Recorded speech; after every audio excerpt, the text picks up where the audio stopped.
안녕하세요. DJ 현희입니다. 오늘의 사연 시작해 보겠습니다. 안녕하세요. 저는 올해로 44살이 된 여성입니다. 그렇게 많은 나이는 아니지만 저에게는 부모님이 아무도 계시지 않아요. 사고로 돌아가신 것도 아니고 그냥 안 계신다고 말씀드리는 게 맞는 것 같네요. 사람들이 저를 보면 기구한 팔자라고들 얘기하더라고요. 부모님이 안 계셔도 일개 친척의 손에 키워지는 경우가 많은데 저에겐 그런 일개 친척이 한 명도 없었고 고아원에서 길러졌습니다. 하늘 아래 내 핏줄 하나 없다는 게 이렇게 서러운 일인가 싶을 정도로 여러 일을 겪곤 했습니다. 어렴풋이 기억하는 건 제가 어렸을 적 엄청나게 큰 화재 피해를 입었다는 것이에요. 그때 누군가와 함께 있었던 것 같고 고아원에 맡겨지는 날에도 누군가의 손을 잡고 있었던 것 같은데 정확하게 기억나는 건 하나도 없었어요.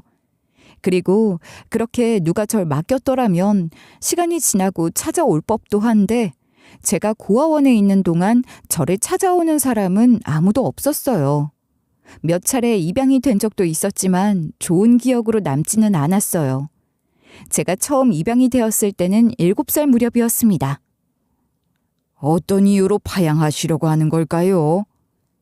우리 딸이랑 친하게 지냈으면 해서 데려온 건데 애가 야근 행동을 하더라고요. 교묘하게 머리도 돌리는 것 같고 그래서 그냥 파양하려고요. 고아원에 나갈 때만 해도 나에게도 이제 가족이 생긴다는 기쁨에 잘 지내고 싶은 마음도 있었고 예쁨 받고 싶었어요. 그래서 잘한 것밖에 없는데 애가 생긴 거랑 다르게 야갔다며 파양을 해버렸죠. 그리고 그 다음번에 또 입양이 된 적이 있었는데 그때는 말을 고분고분 잘 들었더니 애가 애답지 않다고 파양을 해버렸습니다. 그 뒤로는 저도 포기하게 된 것 같아요. 고아원에 봉사하러 오는 사람들 중 제 팔에 있는 화상 자국을 보고는 징그럽다고 말하기도 했었죠. 너는 화상 자국도 뭐가 이렇게 크니? 징그러우니까 좀 가리고 다녀라. 어렸을 때 들었던 그 말 때문에 저는 한여름에도 긴 팔을 입고 했었어요. 제 팔에는 나뭇잎 모양처럼 생긴 화상 자국이 있었는데 생각보다 넓은 면적을 차지하고 있었거든요. 어렸을 때 화재에 대한 충격이 컸는지 그 기억 하나와 제 팔에 나뭇잎 모양의 기묘한 화상 자국만 남아있고 이것 이외에 기억나는 건 하나도 없었습니다. 그렇게 제 인생은 고달펐어요. 18살에 고아원에 나와서 숙식 제공하는 공장에서 일을 시작했어요. 다른 곳에 가서 일을 할 수도 있었지만 숙식이 제공되는 공장만큼 편한 곳이 없었거든요. 하지만 같이 일하는 아줌마들은 저를 안타깝게 생각하시곤 했었죠. 아직 너무 어린데 여기서 일하기 힘들지 않아? 요즘에는 취업난이라 편하게 일하는 곳도 많다고 하던데. 예전처럼 바깥에서 박스에 물건 넣는 일이나 뚜껑 여는 작업도 안 하고 사무실 안에서 일하니까 너무 좋아요. 부모님은 뭐라고 안 하셔? 하나밖에 없는 딸 이런 곳에서 일하는 거 마음 아프실 텐데. 저 고아라 부모님이 안 계셔요. 그래서 집도 없는데 여기에서 일하면 기숙사에서 잘 수도 있어서 다른 곳 가기가 어렵더라고요. 그래서 여기서 계속 일하는 거야? 다른 곳에 가서 일하기도 쉽지 않겠네. 처음 공장에 왔을 때는 계속 서서 작업을 하거나 힘들게 몸을 움직여야 했는데 나중에는 사무실에 들어와 일하게 되었거든요. 그래서 저는 여기에서 평생 동안 일하는 것도 괜찮겠다 생각했을 정도였어요. 그렇게 사무실에서 일을 했던 나이가 20대 중반이었는데 그때 10살 차이 나는 한 남자를 만나게 되었습니다. 그 남자는 제가 있던 공장에 자주 오는 영업사원이었어요.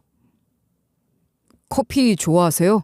저번에 보니까 믹스커피 좋아하시는 것 같아서 제가 달달한 커피로 사왔어요. 아까 안 보이셔서 오늘 휴가 내신 줄 알았어요. 오셔서 제가 사온 과자 좀 드세요. 그 남자는 저에게 가끔 커피를 사다 주기도 했었고 반갑게 인사를 건네기도 했습니다.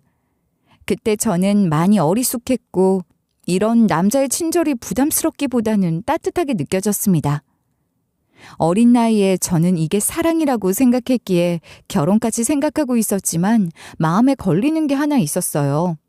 다른 게 아닌 제가 고아라는 사실이었습니다. 저 혼자 걱정하고 있을 때 남자가 먼저 결혼 이야기를 꺼냈고 저는 그 자리에서 제 상황에 대해 털어놓게 되었습니다. 결혼 이야기가 나와서 말인데 미리 말씀드릴 게 있어요. 사실 제가 고아거든요. 부모님이 안 계셔요. 그게 왜? 설마 부모님이 안 계셔서 내가 너랑 결혼을 안 할 거라고 생각한 거야? 아무래도 고아보다는 양가 부모님이 계신 분들을 어른들이 더 좋아하시잖아요. 어머님이랑 아버님이 싫어하실 수도 있고요. 우리 아버지는 일찍 돌아가셔서 엄마 혼자 나 키우셨어. 그리고 그런 건 하나도 문제가 안 되니까 걱정 안 해도 돼. 우리 엄마가 벌써 너 보고 얼른 너랑 결혼하라고 하시던데. 네? 저를 언제 보셨어요? 제가 고아인 거 아시면 안 좋아하실 것 같은데. 우리 엄마가 관상을 볼 줄 알거든. 그래서 얼굴만 보면 어떤 사람인지 대충 아는데 너 사진 보여주니까 애가 아주 진국이고 너랑 나랑 잘 맞는 상이라고 하셨어. 우리 둘이 결혼하면 노후 걱정은 안 해도 되니 무조건 데려오라 하셨어. 누군가에게 환영받는 게 처음이라 기분이 좋은 마음이 먼저 앞섰던 것 같아요. 그렇게 결혼에 대해서 나름 진지하게 생각한 후 설레는 마음으로 예비 시어머니를 처음 만나게 되었습니다. 예비 시어머니는 남자친구에게 제 상황에 대해서 들었는지 저를 보자마자 제 손을 붙잡으시고는 고생 많았다며 제 앞에서 눈물을 훔치셨습니다. 저를 가엾게 생각하는 사람들을 많이 만나기도 했지만 예비 시어머니는 진심으로 저를 생각해 주는 것처럼 느껴졌습니다. 그래서 저도 모르게 눈물이 제 뺨을 타고 흘러내렸어요. 어린 나이에 얼마나 마음고생이 심했을 거야. 너가 부모가 없어도 돈이 없어도 아무 상관 안 해. 나를 엄마라 생각해. 나도 너를 딸처럼 생각할 테니까. 감사해요. 사실 어머님께서 절 싫어하실 거라고 생각했거든요. 사람마다 말 못할 기구한 사연 하나씩은 다 있는 거야. 나도 내 아들도 말 안 해서 그렇지 속 썩히는 일 없겠니? 그래서 말인데 너희 결혼식은 하지 말고 혼인신고만 하고 살자. 네? 혼인신고만요? 우리나라 사람들 이러쿵저러쿵 말하는 거 좋아하잖아. 괜히 결혼식장에서 너보고 수군대는 소리 때문에 너가 마음 아플까 봐 그래.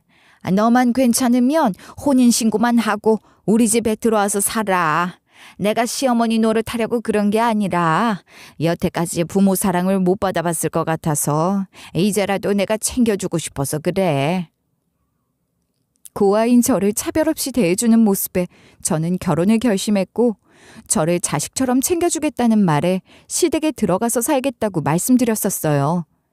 지금 결혼을 준비하는 사람들이 들으면 그 말만 믿고 어떻게 시집을 갔냐고 할 수도 있겠지만 저를 이렇게 챙겨주는 사람이 처음이었고 이런 사람의 관심이 너무 고팠기에 저를 생각해준다는 것 때문에 다른 것들은 보지 못했습니다. 내심 결혼식을 올리고 싶은 마음도 있었지만 시어머니 말씀대로 부모 없는 고아라고 손가락질 당하고 싶지 않았고 시어머니가 말한 대로 하는 게 예쁨 받는 길이라고 생각했었죠. 지금 생각해보면 시어머니가 제 상황을 아시고는 교묘하게 가스라이팅을 했던 것 같지만 그때의 저는 마냥 행복했었습니다. 그렇게 혼인신고를 하고 나서 시댁에 들어가 보름 정도 살았을까요? 하루는 시어머니가 애 둘을 데리고 집에 들어오셨어요. 웬 애들이에요? 누구예요? 애들에 대해서는 들어본 적도 없고 남편은 외동이었기에 다른 형제의 자식들도 아니었거든요. 어린아이들은 아니었고 둘 다 초등학교 이상은 다니는 아이들처럼 보였기에 당황한 말투로 시어머니에게 물어봤습니다. 그런데 시어머니는 아무렇지 않게 말씀하셨어요. 누구긴 누구야, 네 자식들이지. 네? 제 자식들이라뇨? 설마 남편이 밖에서 나온 애들인 거예요? 애들 듣는데 말 조심해라. 그리고 너보다 얘들이 먼저야.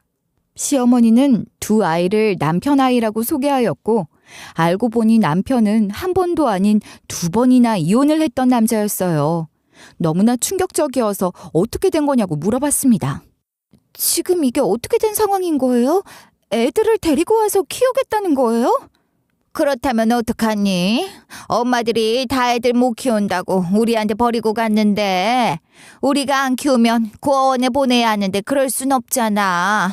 네 자식 낳기 전에 연습한다 생각하고 키워라.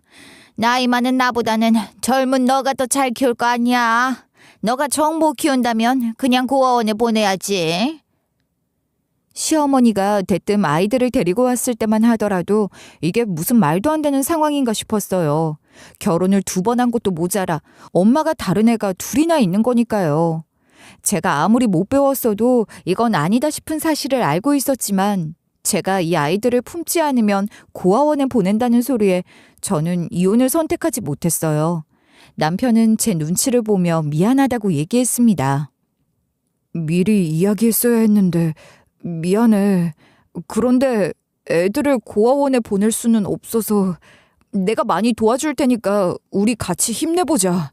결국 저는 2 아이들을 품게 되었고 차라리 복작복작한 게 낫겠다 생각하며 저를 위로했습니다.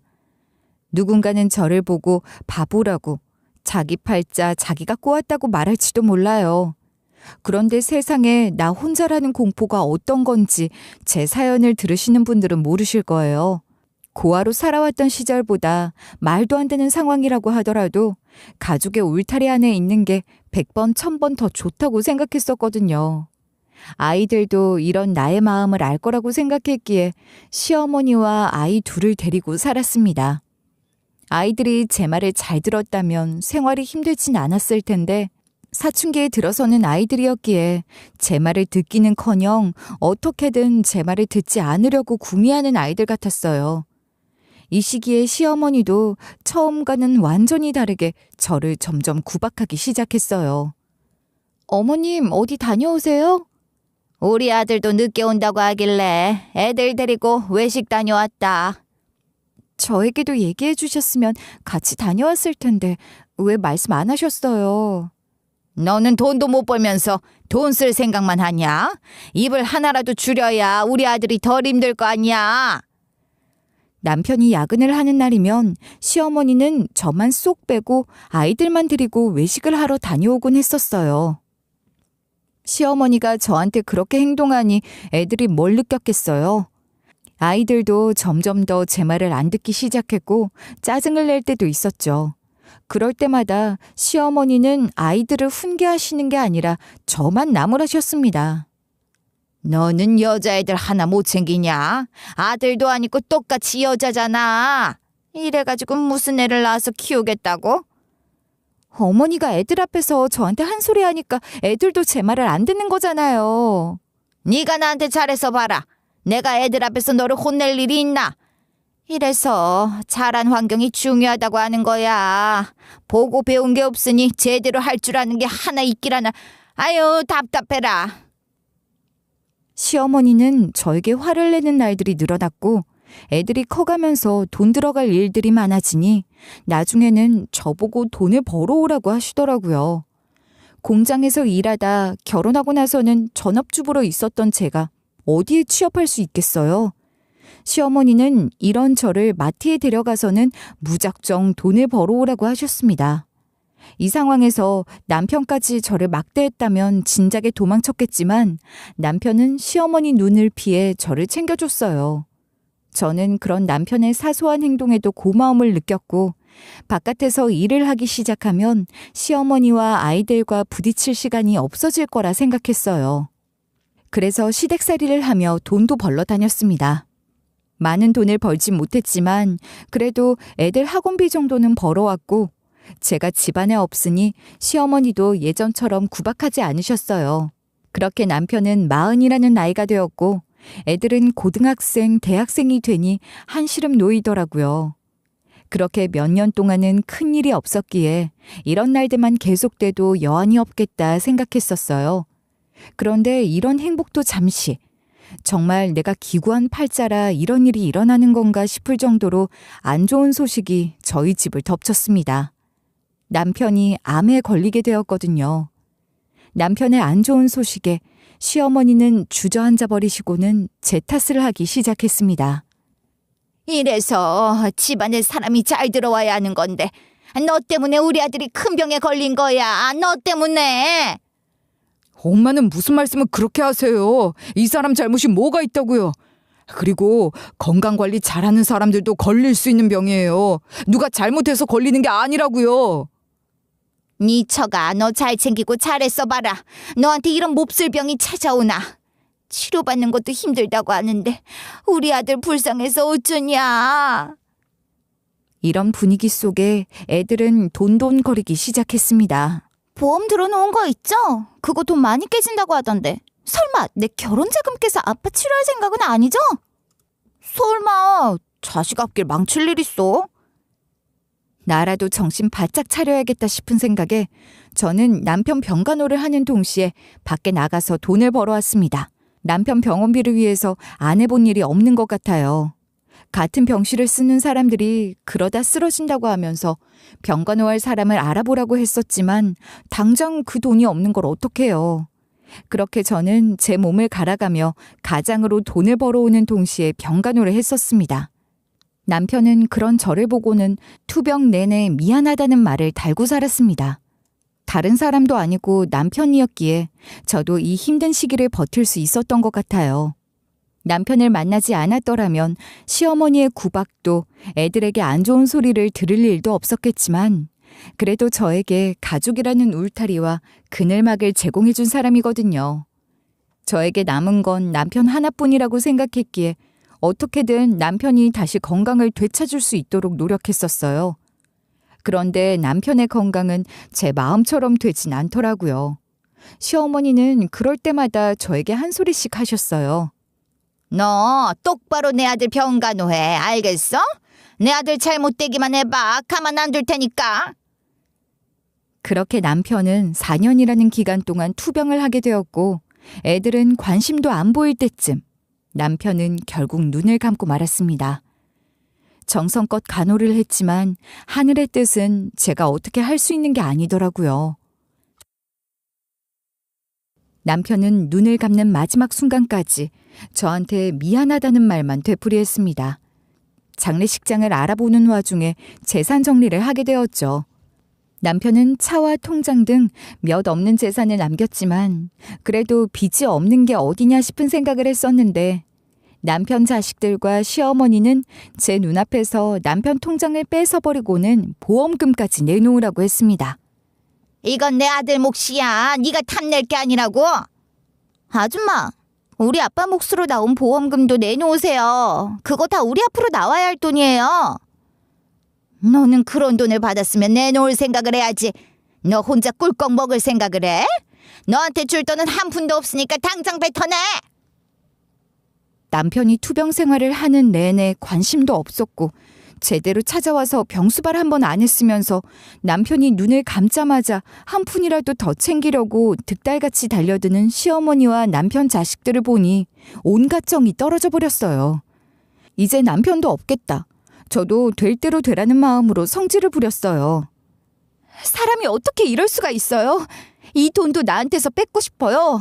당신들이 내 남편 병원에 있을 때 뭐 해준 게 있다고 보험금을 탐을 내요? 얘 말하는 거 봐라. 지금 돈 주는 거 아까워서 이러는 거야? 제가 여태까지 뼈 빠지게 일해서 낸 보험금 돌려받은 거예요. 그래서 지금 그걸 너 혼자 다 먹겠다는 거야? 제가 먹을 돈도 없어요. 이 돈으로 남은 병원비 갚아야 할 거 아니에요. 너는 여태까지 일해가지고 번 돈을 어디다 뒀길래 그 돈으로 우리 아들 병원비를 낸다고 그래? 제가 배우자였기에 당연히 제가 받을 수 있는 돈이었기에 저도 이번만큼은 그냥 넘어갈 수 없다고 생각해 성질을 냈는데도 불구하고 시어머니에게는 씨알도 먹히지 않았어요. 달라지는 건 아무것도 없었죠. 그렇게 남편 장례식이 끝나는 날 부조금을 정리하려고 하는 순간 시어머니가 저를 밀치셨고 저는 그 자리에서 넘어지고 말았습니다. 그 즉시 두 딸이 시어머니 옆에 붙어서는 부조금이 들어있는 통 안에 있는 봉투들을 싹 꺼내서 본인들 가방에 넣기 시작했어요. 그 모습에 저는 뭐 하는 거냐고 소리쳤죠. 지금 뭐 하는 거야? 하다못해 이제 부조금까지 가져가겠다는 거야? 장례식 자리 지켜준 값은 주셔야 할 거 아니에요. 세상에 공짜가 어딨어요? 기가 막혀서 자식들에게 다가가는 순간 시어머니가 제 머리카락을 쥐어잡고는 뒤로 당기셨습니다. 머리가 뒤로 넘어가면서 저는 엉덩방아를 찢고 말았죠. 너는 돈에 눈이 멀었냐? 네가 이 돈을 왜 탐내? 제가 돈을 탐내는 게 아니라 어머님이랑 쟤들이 돈에 눈이 뒤집힌 거잖아요. 다른 돈도 아니고 어떻게 내 남편 부조금을 가져갈 생각을 해요? 내 아들이 가는 길에 나 쓰라고 남겨놓은 돈이야. 네 건 하나도 없으니까 가져갈 생각은 하지도 마. 장례식장에서 그렇게 큰 소리를 내며 싸운 집은 저희밖에 없을 거예요. 시어머니 혼자였으면 그래도 제가 어떻게든 막아보겠지만 젊은 애가 둘이나 있으니 쉽지 않더라고요. 그런데 이걸로도 모자라 저를 집에서 내쫓고 싶었는지 문 앞에 캐리어 하나만 달랑 나와 있고 현관문 비밀번호는 바뀌어져 있었습니다. 몇 번이고 비밀번호를 눌러보았는데도 비밀번호가 틀렸다는 삑삑 소리만 들릴 뿐 문은 열리지 않았어요. 그래서 당장 문 열으라고 현관문을 치면서 소리치니 그제서야 인터폰으로 한마디 하더라고요. 보험금 내놓으면 집에는 들어오게 해드릴게요. 해도 너무한 거 아니니? 다른 것도 아니고 어떻게 보험금을 달라고 할 수가 있어. 부조금도 싹 다 챙겨갔잖아. 어디 가실 곳도 없잖아요. 그러니까 그냥 보험금 내놓으세요. 그럼 문 열어드린다니까요. 사람이 어떻게 이럴 수가 있을 수 있나 싶을 정도로 시댁 식구들은 저에게 보험금을 달라고 했고 급기야는 저를 집에서 내쫓아버린 것이었어요. 그래도 남편 보험금을 제가 받을 수 있었기에 방 한 칸 겨우 구해서 살고 있었죠. 남편 간병을 하면서 다른 사람들 간병인으로도 일을 했었거든요. 그런데 월급이 많은 편이 아니라 복지센터로 가서 지원을 받을 수 있는 것들이 있는지 알아봤었어요. 제가 돈을 벌고 있긴 한데 생활이 좀 어렵거든요. 혹시 기초수급 대상자가 되나 싶어서요. 성함이랑 주민등록증 보여주실 수 있으실까요? 일은 어떤 일을 하고 계세요? 저희 남편이 투병 생활을 오래 했거든요. 그래서 남편 간병하면서 다른 사람들 간병하면서 일을 했었어요. 혹시 간병인 자격증은 갖고 계실까요? 아니요. 그런 건 따로 없는데 그게 있어야 할까요? 알아보니까 지금 기초수급 대상자는 아니시거든요. 그런데 국민교육복지센터에서 간병인 자격증 취득할 수 있도록 도와주는 것들도 있으니 한번 거길 찾아가시는 게 좋을 것 같아요. 뭐라도 지원을 받을 수 있나 싶어서 알아봤지만 해당되는 건 없더라고요. 그래도 간병인 자격증을 취득할 수 있도록 도와주는 센터가 있다고 해서 거기로 가봤었어요. 계속해서 돈을 벌면서 살아야 하는데 다른 것보다 간병인이 저에게 잘 맞기도 했었거든요. 이왕이면 자격증을 따놓는 것도 나중을 위해서도 좋겠다고 생각했어요. 요즘에는 젊은 사람들도 간병인으로 일을 많이 하는 추세라 나이 많은 저를 써줄 곳들이 점점 줄어들 거라고 생각했거든요. 알아보니 교육을 듣기만 해도 됐고 시험도 어렵지 않아서 생각보다 쉽게 자격증을 따게 되었어요. 제가 간병인으로 계속 일을 하고 있기도 했고 자격증이 있어서 그런가 업체에 들어가기도 쉽더라고요. 저 혼자 홀로 서기를 해보려고 노력하는 와중에도 시어머니와 자식들은 수시로 연락해서 보험금을 뱉어내라고 난리를 치곤 했었어요. 너가 그러고 발 뻗고 편히 잘 수 있을 것 같아? 좋은 말 할 때 돈 보내. 이제 그만하실 때도 됐잖아요. 언제까지 그러실 거예요? 내 아들이 너 때문에 그렇게 된 거잖아. 너가 사람이면 나한테 죄송하다고 하면서 우리 아들 목숨값 내놔야지. 시간이 갈수록 저도 지긋지긋해지더라고요. 제가 그래도 가족의 울타리 속에서 살고 싶다고 했을 때 같이 일했던 다른 아주머니께서 가족도 가족 나름이라고, 어떨 때는 없는 게 도와주는 가족도 있다고 이야기를 하셨었지만 그때 제 귀에는 그런 말이 들리지 않았어요.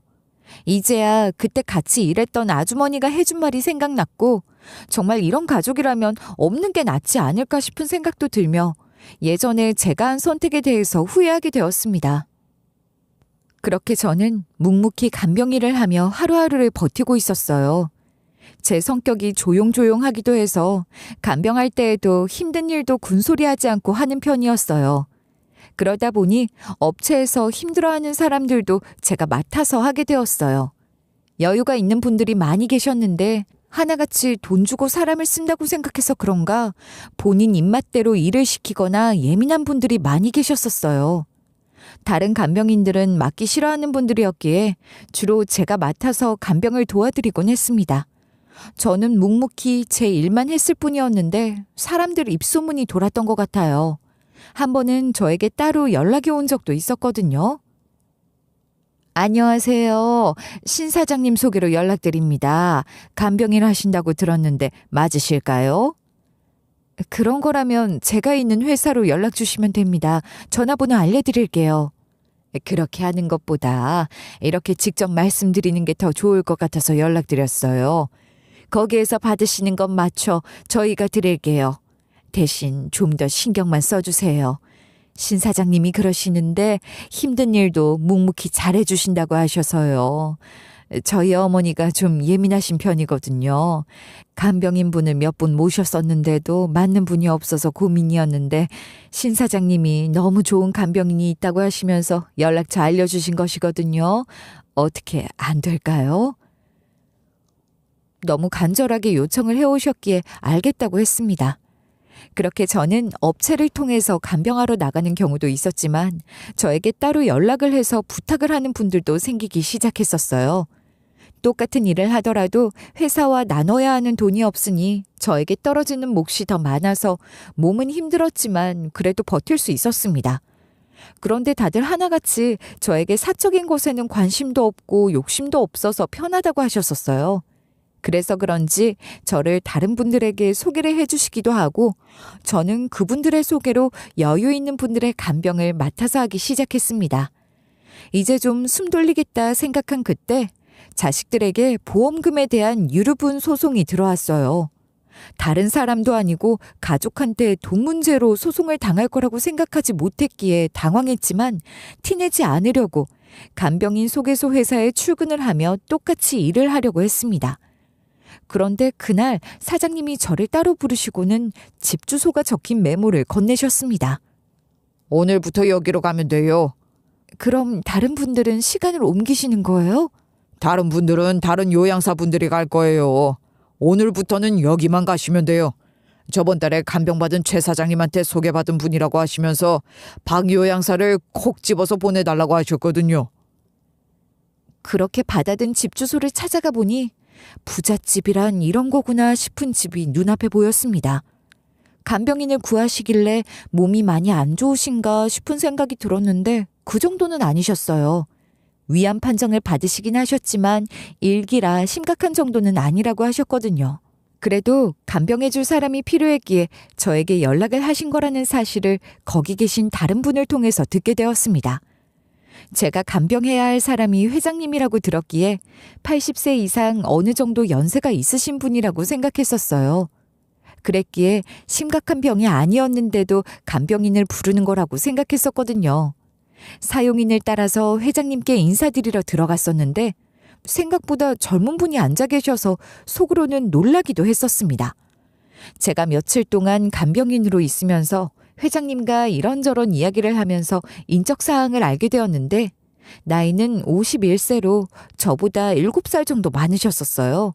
어떻게 보면 그렇게 많은 나이 차이가 나는 것도 아닌데 정말 다른 세상에 살고 있구나 싶은 생각이 들었죠. 아내분은 3년 전에 돌아가셨고 젊은 나이셨는데도 불구하고 자식들에게 회사를 다 맡기고 집에서 쉬고 계신다고 하셨어요. 저는 회장님이 하시는 말씀에 어떠한 대답도 하지 않고 고개만 끄덕거렸습니다. 그런데 회장님은 그런 제 반응도 마음에 드셨는지 계속해서 말씀을 이어가셨습니다. 내가 나이가 들어서 그런가 말이 좀 많지. 이 사장님이 좋은 간병인이 있다고 얘기했을 때 얼마나 좋겠나 싶었는데 사람 마음을 아주 편하게 잘해주는 것 같네. 내가 몇 번 간병인을 불러들였었거든. 한 사람은 말이 너무 많았고 한 사람은 욕심이 뭐가 그리 많은지 나를 볼 때마다 버릴 거 있으면 자기한테 버리라고 하면서 나만 졸졸 따라다녀서 몸이 더 안 좋아질 것 같더라고. 그래서 내보내고 간병인 없이 생활할까 했는데 그건 또 너무 힘들 것 같아서 주변 사람들에게 물어봤었어. 제가 많이 부족한데 좋게 생각해 주셔서 감사합니다. 처음부터 회장님께서 저에게 말씀을 많이 하신 건 아니었어요.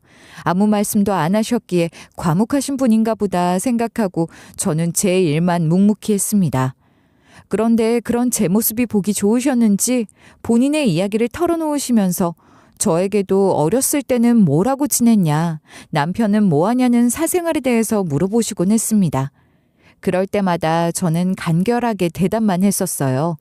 제 사연을 들으시고는 회장님께서 저를 짠한 눈빛으로 쳐다보셨고 저는 이런 시선이 익숙했기에 나를 또 불쌍하게 보시겠구나 생각했었죠. 그런 시선들이 익숙했으니까요. 그런데 일부러 불쌍해 보이려고 이야기한 게 아니라 사실이라 숨길 수가 없었던 것이었어요. 하지만 사용인 분들 사이에서 제가 회장님께 불쌍함을 보이고 싶어서 그렇게 이야기한 줄 알았는지 저를 보는 시선이 곱지만은 않았습니다. 그러던 어느 날 회장님 음식 준비하는 사용인의 실수로 제 팔에 물이 쏟아졌고 저는 놀라서 벌떡 일어났습니다. 그런데 사용인 분도 실수였는지 저에게 죄송하다고 하며 어떻게든 닦아주려고 했고 그 모습에 저는 괜찮다며 소매를 조금만 올려 수건으로 팔을 닦았습니다. 팔에 흉터가 있다 보니 최대한 안 보이게 닦으려고 했었거든요. 그런데 흉터가 회장님 눈에 띄었는지 제 팔을 보시고는 어디에서 얻은 흉터냐고 물어보셨어요. 어디에서 흉터가 생겼는지 물어봐도 될까? 제가 아주 어렸을 때 엄청 큰 화재가 났던 게 기억나는데 그때 생긴 흉터 같아요. 어릴 적 기억은 그거 하나밖에 없고 그 뒤로는 고아원에서 자랐기에 치료를 제때 못 받았었거든요. 그래서 이렇게 흉터가 짙게 생긴 것 같아요. 흉측한 거 보여드려서 죄송합니다. 젖은 옷을 내려서 흉터를 가리려고 한 순간, 그런데 그 순간 회장님도 흉터가 있다며 보여주는데 조금은 흐릿했지만 제 흉터랑 모양이 비슷했고 화상을 이어보면 나뭇잎 모양처럼 한 그림이 되었습니다. 그 모습에 저만 혼란스러움을 느낀 건 아니었던 것 같았어요. 회장님 또한 제 팔과 본인의 팔을 번갈아 보시고는 저에게 계속 되물으셨거든요. 아니, 이 상처가 왜 고아원에서 자랐다고 했었지? 거기가 어디에 있는 곳인지 기억은 나나? 회장님의 물음에 저는 대답도 못하고 입만 벌리고 있었어요. 이런 적은 처음이었거든요. 회장님은 당황해하는 저를 보시고는 당장 서재로 가자며 저를 데리고 가셨습니다. 그렇게 도착한 서재에서 사진 한 장을 보여주시며 저에게 본인 동생 같다고 이야기하셨어요. 저는 회장님이 건넨 사진을 보았는데 제 어릴 적 사진이었고 제 사진이 왜 회장님 서재에 있나 싶은 생각에 놀란 눈으로 회장님을 쳐다보았습니다. 제가 고아원에 있을 때 누가 후원을 해주러 오거나 봉사하러 오는 날이면 다 같이 모여서 단체 사진을 찍었거든요. 그래서 제 어릴 적 얼굴이 어땠는지 알고 있었기에 한눈에 알아볼 수 있었어요. 아니, 제 어릴 적 사진을 회장님이 어떻게 갖고 계시는 거예요? 역시 내 동생이 맞았어. 회장님은 저에게 제가 기억하지 못하는 이야기를 해주시기 시작하셨어요. 놀랍게도 저는 회장님과 이복남매였고 저희 엄마는 회장님을 챙기는 수행 비서였습니다. 회장님 아버지 되는 분을 가까이에서 살뜰히 챙기기도 하셨었고 회장님도 많이 챙겨주셨다고 들었어요. 사모님이 계신데 저희 엄마와 바람이 나서 저를 낳으신 게 아니라 회장님이 어렸을 적 사모님은 예기치 못한 교통사고로 일찍 돌아가시게 되었기에 수행비서였던 저희 엄마가 회장님 집에 자주 들락날락거리며 회장님 아들을 챙기곤 했었던 것 같아요. 그러다 저희 엄마와 회장님의 아버지가 좋은 관계로 진행이 되었고 저까지 낳게 되신 거였죠. 한낱 수행비서와 회장님 아버지가 만난 사실을 안 좋게 생각하는 사람들이 얼마나 많았겠어요. 그러던 어느 날 회장님이 살던 집에 큰 불이 났었고 저희 엄마가 회장님과 저를 감싸다가 결국 빠져나오지 못하고 돌아가셨죠. 그 당시 회장님과 저는 불에 달궈진 나무 모양 철제 벽장식에 대이게 되었고 그것 때문에 연결된 나뭇잎 무늬를 서로 갖고 있게 된 것이었어요. 저희 엄마가 화재로 돌아가시게 되자 회장님의 고모님이 저를 몰래 데리고 나오셔서는 고아원에 버리신 것이었죠. 그때 불이 너무 크게 나서 몇몇 사용인들도 다치고 나를 친아들처럼 돌봐주셨던 새어머니도 돌아가시게 되었거든. 나는 병원에 치료받고 있는 도중에 너가 화재 때문에 안 좋게 됐다는 소식을 들었었어. 이복남매였지만 그래도 내 동생이 생겨서 너무 좋았기에 아버지와 나는 너와 새엄마를 한 번에 잃은 슬픔에 한동안은 제대로 뭘 먹지도 못했다. 그런 줄 몰랐어요. 저는 그때 기억이 없었어서. 만약 너가 살아있었고 고아원에 있는 줄 알았으면 우리가 진작에 찾아 나섰을 거야. 그런데 고모가 말씀하셨기에 의심하지 못했었는데 생각해보니 고모는 우리 아빠가 재혼한 사실을 안 좋게 생각했었거든. 왜요? 저희 엄마 때문에 그러신 거예요? 아무래도 유산이 나뉘어질 수 있다고 생각하셨던 것 같아. 부잣집에서는 유산 때문에 형제들 사이에서도 소송하는 일이 다반사잖아. 저는 회장님을 통해서 제가 어쩌다 고아원에 가게 된 것인지를 알게 되었습니다. 그 당시 회장님은 초등학생이었기에 그때를 똑똑하게 기억하고 계셨죠. 그런데 그때는 너무 어렸기에 고모님이 저를 고아원에 버렸다는 것에 대해서는 생각해 본 적이 없다고 말씀하셨어요. 그리고 저에게 어머님 이름에 대해서 여쭤보셨습니다. 어머니 성함이나 뭐 기억나는 이름은 없어? 아무것도 기억나는 게 없어요. 만약 제가 그런 기억이 있었다면 저도 어떻게든 제 가족을 찾으려고 했을 거예요. 회장님은 저에게 엄마 이름을 알려주셨어요. 처음 듣는 이름이지만 저희 엄마의 이름이라는 사실에 눈에 눈물이 차기 시작했습니다. 이런 저를 보던 회장님은 조용히 손수건을 내미셨습니다. 처음 간병인 소개를 받으면서 이름을 처음 들었을 때는 순간 어렸을 때 헤어진 동생 생각이 났었거든. 그런데 워낙 흔한 이름이니 대수롭지 않게 생각했었지. 얼굴을 봤을 때도 내 동생도 이렇게 컸을 텐데 싶은 생각이 들 때도 있었는데 정말 네가 내 동생이었어. 미안하다. 오빠가 진작에 찾아봤어야 했는데. 회장님은 저를 끌어안으시고는 미안하다고 하며 오열을 하셨습니다.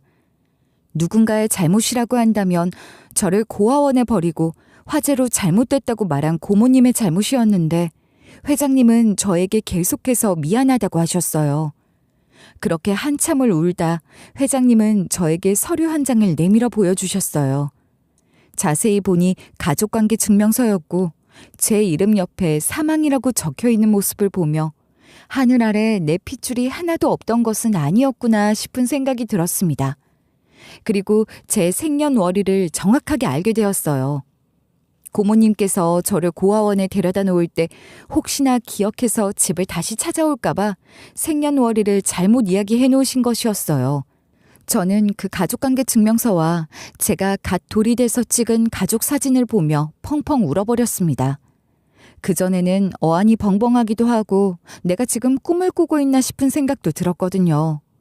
그런데 꿈이 아니고 나를 소중하게 생각해주는 가족이 있었구나 싶은 생각에 제자리를 찾은 듯한 기분이 들었어요. 그제서야 회장님은 저에게 간병인이라는 호칭이 아닌 제 이름을 불러주셨습니다. 그러면서 어떻게 살았냐고 물어보셨고 저는 그동안 있었던 일에 대해서 말씀드렸었어요. 제가 간병인으로 있을 당시에 이런 이야기를 꺼낸 적이 없었거든요. 오빠는 저에게 일어난 일들을 들으시고는 본인 일처럼 화를 내셨습니다. 배다른 자식을 그렇게 키워줬으면 할 만큼 한 거 아니야? 아버지 병원비는커녕 부조금으로 들어온 건 싹 다 가져갔으면서 보험금까지 내놓으라고? 그래서 어떻게 하려고? 몇 번 보험금 달라고 이야기를 하긴 했지만 이렇게까지 할 줄 몰랐어. 변호사를 찾아가야 하나 어떻게 해야 하나 고민 중이에요. 이런 건 좋게 좋게 넘어가면 안 돼. 배은망덕도 정도가 있지. 이참에 너를 비참하게 내쫓은 사람들한테 혼쭐을 내주자. 오빠는 저에게 가만히 있으라고 했고 본인이 알아서 해결해준다고 말했어요. 그리고는 어딘가로 전화를 걸었고 몇 분 뒤 몇 명의 변호사분들이 집으로 들어오셨습니다. 깍듯하게 인사하시며 들어오셨고 그런 사람들에게 제 상황에 대해서 말씀하셨고 변호인들에게 어떻게 하면 되냐고 물어보셨어요.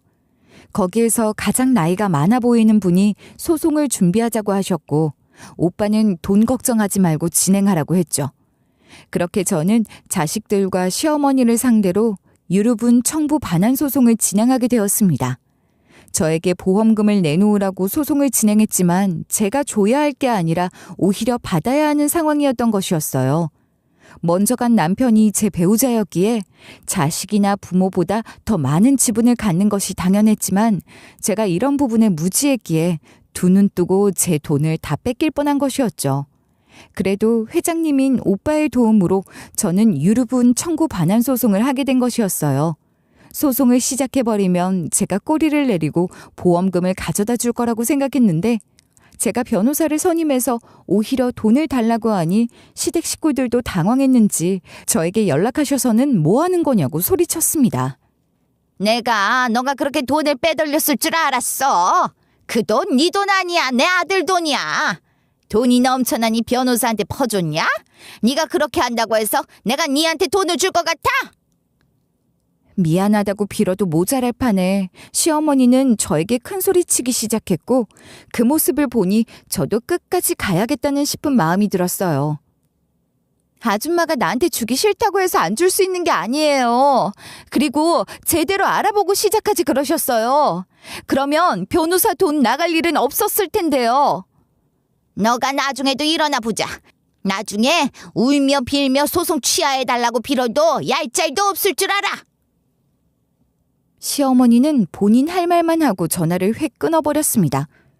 그런데 시어머니가 이야기한 것과는 다르게 소송 취하해달라고 비는 건 제가 아니라 시댁 식구들이었습니다. 본인들이 생각한 대로 소송이 흘러가지 않으니 이제는 자식들을 앞세워 저에게 전화를 걸었더라고요. 엄마, 내가 돈이 너무 없어서 그랬던 거였어요. 그런데 아무리 생각해도 엄마한테 소송한 건 아니었던 것 같더라고. 그래서 소송 취하하려고 하는데 엄마도 우리한테 한 거 소송 취하해주세요. 서로 좋게 좋게 해결하자고요. 너한테 내가 엄마인 적은 있었니? 평생 아줌마라고 부르더니 왜 지금도 그냥 편하게 아줌마라고 하지? 죄송해요. 저희 돈 없는 거 아시잖아요. 그냥 서로 소송 취하하는 걸로 해요. 그제서야 시댁 식구들은 저에게 어떻게든 봐달라며 아쉬운 소리를 했지만 저는 꿈쩍도 하지 않았어요. 그러니 어떻게 알았는지 저를 미행해서는 회장님 집까지 쫓아왔습니다. 그리고는 저를 붙잡고 애원을 하더라고요. 이런 곳에서 일하면 월급도 많이 받을 거 아니에요. 그냥 서로 소송 없던 걸로 해요. 그리고 괜히 이런 소송에 휘말리면 이 집에서 아줌마 안 써줄 수도 있어요. 저 생각해서 이런 말 하는 거 아니에요. 지금 네가 내 걱정할 때니? 네가 소송 그만두더라도 나는 끝까지 할 거니까 각오해. 그러니 옆에서 듣던 시어머니가 저에게 손가락질을 하며 성질을 부리셨습니다. 네가 부잣집에서 일한다고 네가 부자인 줄 알아? 주제 파악이나 해. 어떻게 아셨어요? 제가 알고 보니 부잣집 딸이더라고요. 제가 뭘 알고 소송을 걸었겠어요. 우리 오빠가 소송해버리라고 하면서 변호사 몇 명씩 붙여줘서 시작한 거예요. 뭐? 네가 무슨 오빠가 있어, 고아 주제. 저도 그런 줄 알았는데 아니었더라고요. 아, 그리고 오빠가 저한테 해준 말이 있거든요. 변호사의 돈 아끼는 거 아니라고. 어디 한번 잘해보세요. 난리치는 시어머니는 제 말을 듣고는 당황했고 두 딸은 눈치가 있었는지 그 자리에서 무릎을 꿇고는 잘못했다고 빌기 시작했습니다. 그런데 저도 당한 게 많았는지 쉽게 용서가 안 되더라고요. 예전에는 그냥 미안하다는 한마디만 하면 그냥 넘어갈 거라고 다짐했을 때도 있었거든요. 그런데 제 마음이 많이 닳아버렸는지 제발 한 번만 용서해달라고 비는 세 사람을 보는데 아무 감정이 안 들더라고요. 그렇게 소송은 계속 진행이 되었고 시댁 식구들은 어떻게든 합의를 하려고 했지만 마음대로 되지 않았죠. 그리고 결국 시어머니는 제가 살았던 집에서 나와야만 했습니다. 그 집이 남편 명이라 제가 어떻게 할 수가 없었는데 제 지분에 대한 인정이 이루어지면서 시어머니가 그 집에서 나와야 했거든요. 그것 때문에 시어머니가 저에게 얼마나 애걸복걸했는지 몰라요.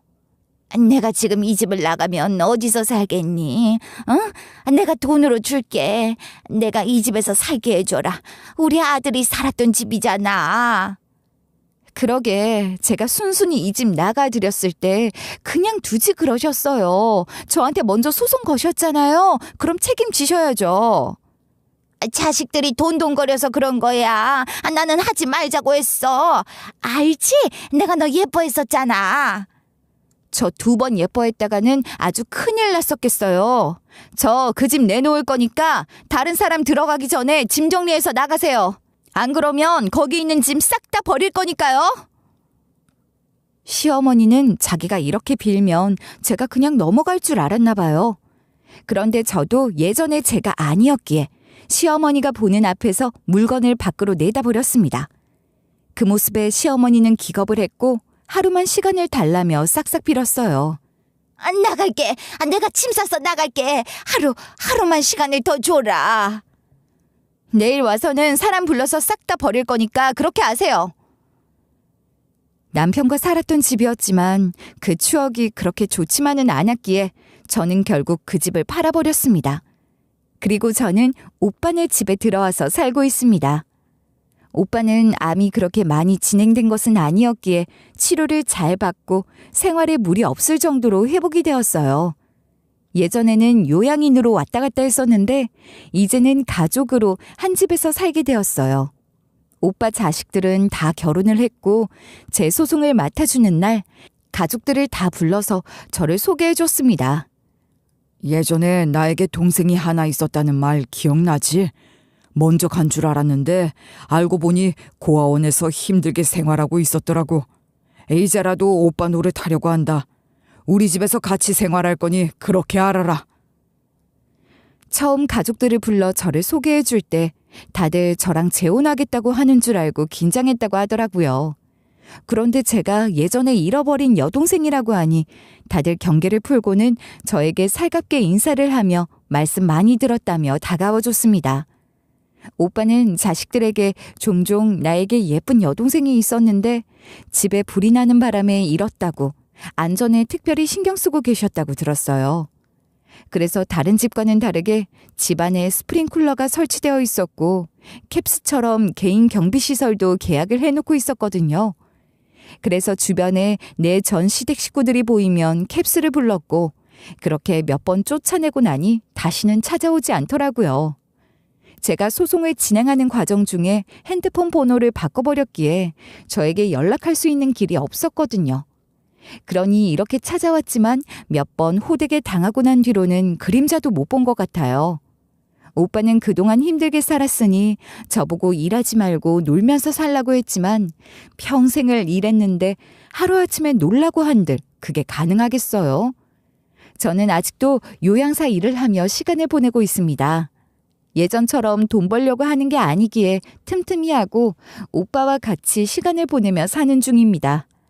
갑자기 들어온 군 식구가 반갑지 않을 텐데 조카들은 저에게 예의 바르게 대해주고 제가 요양사 일을 한다고 해서 무시하는 사람 하나 없었어요.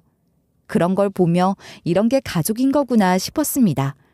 예전에는 시댁에서 살았기에 가족애를 잘 몰랐는데 요즘에는 가족이 다 모이는 명절날만 기다리고 있습니다. 제 사연은 여기까지입니다. 들어주셔서 감사합니다.